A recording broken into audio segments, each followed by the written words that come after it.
What is going on, my NFL fans? In today's video, it's exactly as the title says. We're going to be doing championship round power rankings for the NFL, as you could probably guess. And yeah, we had a lot of things happen. We had teams win, we had teams lose, we had a team win and lose. I'm sure you know what I'm talking about. And with those prefaces out of the way, we'll hop right into the pecking order that I have the remaining 4 teams of the NFL season. And this will be the last power rankings video that I do for this season, just because, I'm not going to do it for the Super Bowl, because I feel like doing 2 teams for a power ranking is a little silly, so maybe I'll do something else, but I'm not going to do power rankings for that, but this will be the last one, so yeah, we'll hop right into it, and I hope you enjoy. Alright, and at the bottom of these, at number 4, I got the Denver Broncos. As most of you probably know, I'm a Broncos fan, and the Bo Nix injury that happened, it put him out for the whole season, for the rest of the season. Yeah, it sucks. I'm not gonna lie. I don't know how I'm gonna deal with this, because it's going to be just so heartbreaking not watching him play in the championship round. I'm not saying we can't win, but I'm just saying our chances are severely, down because of Bo Nix not playing. But it just sucks that he got injured. I'm happy we won. I'm never going to complain about a win. It's good that we've won our first playoff game since our Super Bowl run a few years ago. We beat the Bills. It was a really close game, I'm not going to lie, but that's kind of been the story of the Broncos this season. We're in a lot of close games, and we still win them. We needed 5 turnovers from Josh Allen. I think it was 4 or 5, one of the two. But you know what? A win's a win. We got it done. The Bills, in my opinion, are a really great team, so you can't scoff the fact that we won that game. And next week, we'll play the Patriots with Jarrett Stidham starting at quarterback. So we'll see how the Broncos do with that setback. I'm not saying they can't win. They can definitely still win. The Patriots definitely aren't a perfect team, but neither are we, so we'll see how that game goes in a couple of days, and I have the Broncos at number 4. And number 3, speaking of the Patriots, I got them right at number 3, and there's a couple reasons for this. You could definitely argue they should be maybe at 2, because they had a more dominant win against the Texans than, let's say, the Rams did against the Bears. But here's my thing with the Patriots. And this isn't that much of a knock on them, but it's just something that you have to take note of when it comes to how they played in that game. And, my thing with the Patriots is CJ Stroud had a terrible game. He had 4 interceptions in that game. And obviously, you got to give credit to the Patriots for forcing him to throw 4 turnovers. But with that being said, the Patriots, their offense until the end of the game, when the Houston defense was kind of worn down, it kind of just wasn't there until the Texans defense got worn down for having to do literally everything. And it's not even just that game. The game before, where they played the Chargers, it was kind of the same thing. Yeah, their defense was great. They forced Justin Herbert and CJ Stroud to be extremely uncomfortable the whole game. But at the same time, I feel like I'd like to see a little more from that offense. Everyone's saying that Drake May should be the MVP and everything like that. And I'm not disagreeing with that. But at the same time, I feel like if you're a team like the Patriots who relies heavily on their offense, I feel like they need to start, kicking it up a notch. And granted, their next matchup should be a fairly easy one for them, considering they're playing a backup quarterback. So I'm talking more for if they make it to the Super Bowl, because sadly, I don't really think the Broncos are going to beat the Patriots. But, hell, they might lose to the Broncos because of how bad their offense has been. Well, not bad, but how underwhelming their offense has been. It's just, you got to see more out of them. A team that is that dedicated to that offense, and with a guy who is, probably going to be up there for MVP, it's going to be him or Stafford. You got to see more. And, also, the Patriots' schedule is pretty easy. And if you're a Patriots fan, you probably clicked off by now. But, I mean, reality is you're at number 3, and you're still in these playoffs, despite the fact that last year you went 4-13. So this season is literally anything you could have imagined and then some. And that's how the Broncos feel too. That's how I feel about them. So it's not just you guys. Just happy to be there. I'm sure you guys are happy to be in the AFC Championship, and I'll see you when we face off. All right, at number 2, I mentioned it earlier, I got the Los Angeles Rams. And I have them at 2 just because they were able to beat the Bears.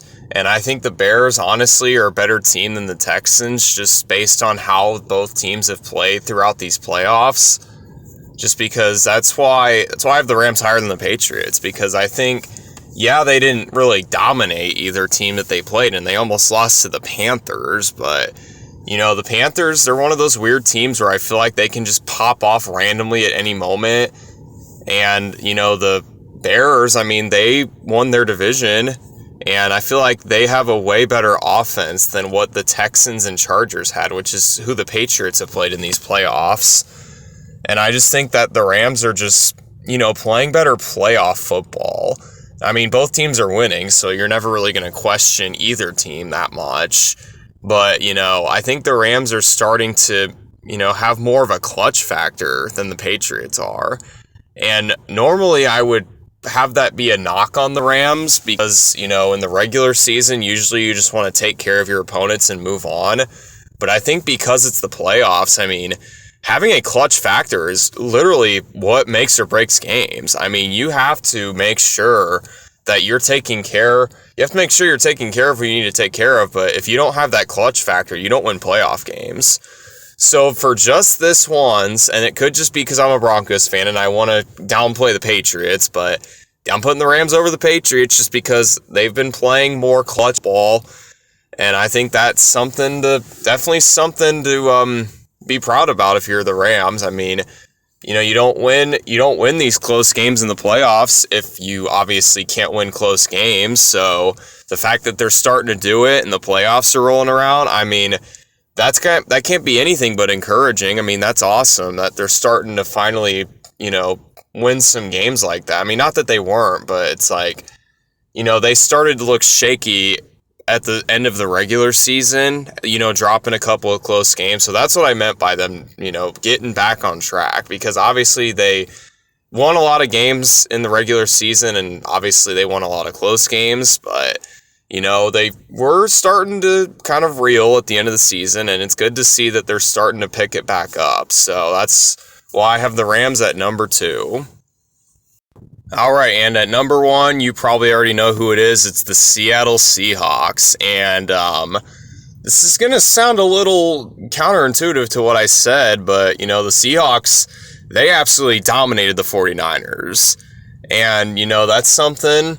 And the reason it's different from the Patriots, because I know I mentioned that they were not in a close game like the Rams were, and I put the Rams over the Patriots, so this might sound like I'm being biased or stupid or whatever, but there's a difference between, you know, dominating, which is what the Seahawks did against the 49ers. I mean, that game was literally never in question. I mean, they put their foot on the gas and they did not let go. Whereas with the Patriots, they kind of just, they were hanging in the game for like most of it, and then they kind of just pulled away at the end, which is still great that they're doing that, but I think that's a lot different than what the Seahawks did against the 49ers. I mean, they killed them. I mean, that game was literally belt to ass the entire game. I mean, there was a literal kickoff return touchdown from the Seahawks. And, you know, ever since then, it was just all them. I mean, 49ers only scored 6 points. They didn't score a single touchdown, I don't think. And yeah, that game was literally never in question. I guess you could say that they weren't a tough opponent if you want to, you know, bring up the fact that I said that about the Patriots. But, you know, there's taking care of business, and then there's really taking care of business. And that's what the Seahawks did. Seahawks did the latter one. So, you know, I'm putting them at 1. And, yeah, as of right now, I think the Seahawks are definitely the team to beat in these playoffs so far. They're my personal pick to win the Super Bowl out of all 4 of these teams. And we'll see how right or wrong I am when these championship rounds are being played next week. And there you have it. Here are my rankings again, just lined up. I mean, I would assume you've memorized it because there's only 4 teams, but I have it up there anyway. And for those who don't know, the Patriots are going to play against the Broncos in Denver, and the Rams are going to play in Seattle against the Seahawks. So the Seahawks and Broncos were the 1 seed, so they get to retain home field advantage throughout these playoffs until they, get eliminated. And this will be the 2 games before the Super Bowl. We'll see what happens. We'll see if the Seahawks can take care of business and win it all. We'll see if the Rams can maybe shock some people and beat the Seahawks and then play either the Patriots or the Broncos. We'll see if the Patriots can beat a backup quarterback and then beat another opponent in the Seahawks and Rams in the Super Bowl. And we'll see if the Broncos can pretty much pull off a damn miracle, because I think they're obviously the weakest team and it's not really that close. And I hate to say that, I really do, but it's just when your quarterback gets hurt, it's just how it is. I mean, you never know. All these teams have to do win 2 games and you're Super Bowl champs. 2 games winning. I mean, winning a game in the NFL is obviously very hard, especially in the playoffs. But these teams got here for a reason. 4 best teams in the NFL this season. I guess theoretically, yeah. But I personally think that these 4 teams, any 4 of these teams can win the Super Bowl. I said that for the wild card round too. I said all 14 of those teams could win, and I was wrong about 10 of them, but I know I'll be right about one of these. One of these teams will win, and we'll see which one it is, and I'll do my prediction video in a couple of days, obviously before Sunday. And maybe I'll have something else too, because, it's not going to be a long video since there's going to be literally only 2 games to talk about. But anyway, that's all I got. I'll quit rambling. If you're still watching this video, I appreciate you for watching. And if you think that this is stupid or so awesome or whatever, if you think my rankings are good, let me know. If you think they're bad, you can still let me know. I mean, your opinion's your opinion. And you can leave your own power rankings in the comments if you want to. And I'll see you guys in my next video. Peace out.